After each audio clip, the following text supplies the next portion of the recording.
In today's video, I'm going to teach you how to fix the destination folder must be empty error that you might encounter while using Steam. This error typically occurs when there is a conflict in directories, and we're going to walk through solving it step by step.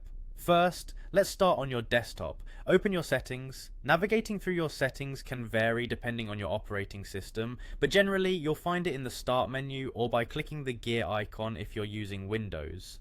Once you're in settings, look for the section labelled Installed Apps. This section shows all the apps currently installed on your computer. We need to locate Steam here. Scroll through your list of installed applications until you find Steam, and when you do, select it and proceed to uninstall it.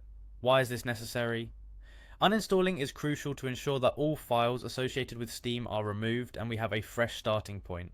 Moving on, let's find File Explorer on your device. In Windows, you might find it pinned to your taskbar or within your Start menu.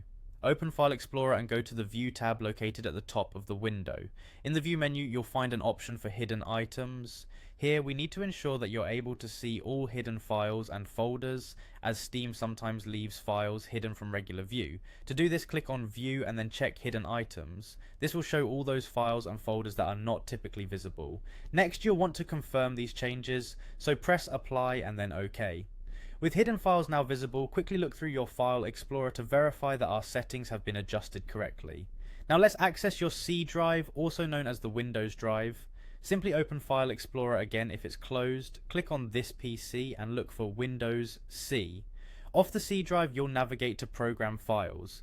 It is here that you might find a Steam directory. If you do see one, go ahead and delete it. This ensures no remnants are left that could cause another conflict. Similarly, open Program Files x86 and check for any Steam folders. If found, delete these as well to clean up any remaining files from the initial installation.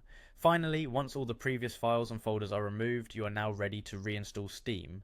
Head over to the official Steam website and download the latest version of the Steam app. By doing a fresh installation, you should have resolved the destination folder must be empty error, providing you with a smooth experience moving forward. And that's it, you've successfully tackled and solved the issue. Enjoy using Steam without interruptions. Thanks for watching, and I hope you found this tutorial helpful.